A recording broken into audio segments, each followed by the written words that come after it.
नमस्कार, मैं हूं श्रीराम शिंदे और आप देख रहे हैं विश्व शांति दर्शन। विश्वधर्मी प्रोफेसर डॉक्टर विश्वनाथ कराड जी की संकल्पना से उभरे इस अनोखे YouTube चैनल में हम आपको सुनाते हैं कुछ अच्छी और सकारात्मक खबरें। आइए शुरू करते हैं आज की सुर्खियों के साथ। भारत के शेर जाएंगे कंबोडिया, बचाओ एक विरासत स्थल का, कम होगी भोजन की बर्बादी, दुनिया का पहला कृत्रिम ऊर्जा द्वीप, बेटी की यशस्विता में पिता का योगदान। कंबोडिया, जहां बाघ विलुप्त हो चुके हैं, वहां भारत अपने बाघ बेचने पर विचार कर रहा है। भारत में प्रोजेक्ट टाइगर की भारी सफलता को देखते हुए केंद्र इनमें से कुछ राजस्वी जानवरों को कंबोडिया में स्थानांतरित करने पर विचार कर रहा है, जहां वह विलुप्त हो गए हैं। भारत ने कंबोडिया में बाघ के पुनर्परिचय के संबंध में सभी तकनीकी विवरण और ज्ञान के साथ सहायता करने के लिए कंबोडिया के साथ एक समझौता ज्ञापन पर हस्ताक्षर किए हैं। भारत देश के भीतर बाघों का स्थानांतरण करता है, लेकिन अंतर्राष्ट्रीय स्तर पर ऐसा कभी नहीं किया गया। जानवरों को कंबोडिया भेजने से पहले विस्तृत जांच की जाने वाली है। 500 दिनों में बचाई गई 22 लाख लीटर क्षमता की बावड़ी। सुनते हैं पूरी कहानी।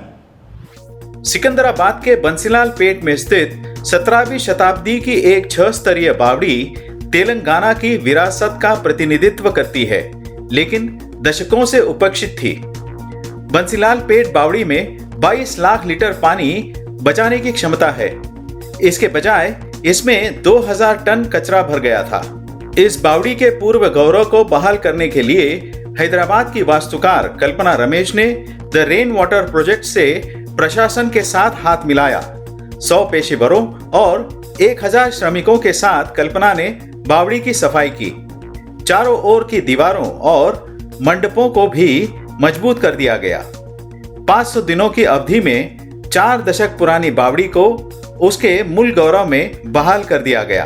करीब 16 महीनों के बाद इस बावड़ी के पुनरुद्धार ने इस इलाके का चेहरा बदल दिया है। बिना फ्रिज के बढ़ती है सब्जियों और फलों की उपयुक्तता कैसे, आइए जानते हैं। भारत अपने फल और सब्जियों के उत्पादन का लगभग 40% बर्बाद कर देता है। जब चेन्नई के रहने वाले दीपक राजमोहन को इस बात का पता चला तो वो बहुत डर गए और इसके बारे में कुछ करना चाहते थे। इसी मंशा के साथ वो 29 वर्षीय युवक अमेरिका से अपने वतन लौट आया। इतनी अधिक उपज बर्बाद होने के पीछे एक कारण था कि किसान महंगे कोल्ड स्टोरेज का खर्च नहीं उठा पाते थे। इसलिए मई 2020 में दीपक ने ग्रीन पॉट लैब्स लॉन्च किया।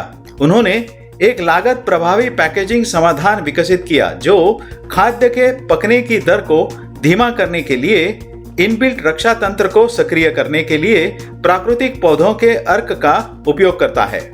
उनके सह संस्थापक विजय आनंद के साथ वह भारत को कचरा मुक्त बनाने के अपने सपने को साकार करने की दिशा में काम कर रहे हैं। दोनों का दावा है कि उनके नवाचार से फलों और सब्जियों का खराब होना 90% तक कम हो जाएगा। ये नया द्वीप उत्तरी सागर में अपतटीय पवन ऊर्जा को नया रूप देगा। कैसे, आइए जानते हैं। बेल्जियम में अपतटीय दुनिया का पहला कृत्रिम ऊर्जा द्वीप बनाया जा रहा है। उत्तरी सागर में बेल्जियम भाग में प्रिंसेस एलिजाबेथ द्वीप का डिजाइन और निर्माण किया जा रहा है। यह द्वीप दुनिया का पहला कृत्रिम ऊर्जा द्वीप बन जाएगा। यह प्रकल्प बेल्जियम के भविष्य के अपतटीय पवन क्षेत्र से किनारे तक बिजली स्थानांतरित करेगा। यह ऊर्जा द्वीप तट से लगभग 45 किलोमीटर दूर स्थित होगा, जिसमें लगभग 6 हेक्टेयर क्षेत्र में विद्युत अवसंरचना स्थापित की जाएगी। एलिजाबेथ द्वीप के लिए नींव का काम अगले साल शुरू होने वाला है और 2026 तक जारी रहेगा। बेल्जियम सरकार ने इस परियोजना के लिए लगभग $106 मिलियन के अनुदान का वादा किया है। बेटी को बॉक्सर बनाने के लिए लिया कर्ज, बेची कार और नीतू घंघास बनी world boxing champion. Neetu Ghanghas ने दिल्ली में 2023 की महिला मुक्केबाजी विश्व चैंपियनशिप में स्वर्ण पदक जीता है। इस 22 वर्षीय मुक्केबाज ने इससे पहले 2017 और 2018 में लगातार 2 बार युवा विश्व चैंपियनशिप का खिताब जीता था।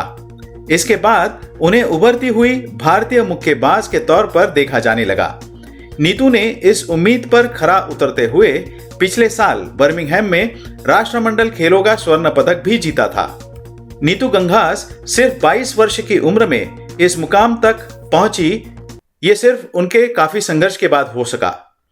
उन्हें यहां तक पहुंचने में उनके पिता का बहुत बड़ा हाथ है। नीतू को बॉक्सर बनाने के लिए उनके पिता जय भगवान ने सब कुछ दांव पर लगा दिया। बेटी का सपना पूरा करने के लिए हरियाणा सचिवालय के इस कर्मचारी ने अवैतनिक अवकाश ले लिया। उन्हें अपनी बेटी की ट्रेनिंग के लिए दोस्तों और रिश्तेदारों से कर्ज तक लेना पड़ा, यहाँ तक कि कार भी बेचनी पड़ी।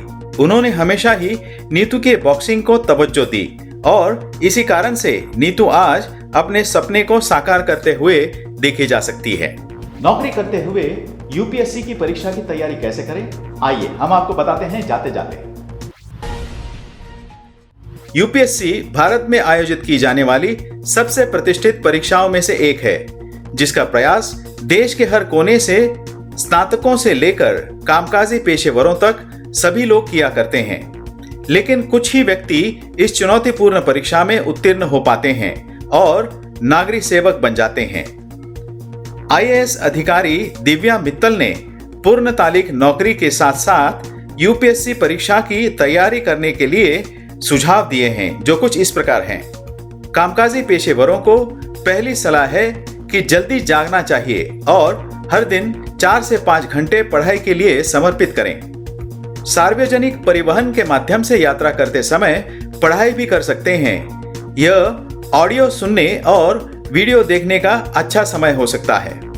अध्ययन के स्रोतों को बढ़ाने के बजाय सीमित स्रोतों से गहन अध्ययन पर ध्यान दें।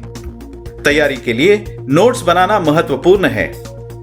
परीक्षा के करीब छुट्टी लें और प्रीलिम्स क्लियर करने के बाद एक लंबा अवकाश लें। काम की दिक्कतों को ऑफिस में ही छोड़ दें। नकारात्मकता को डुबो दें। फोकस बनाए रखें।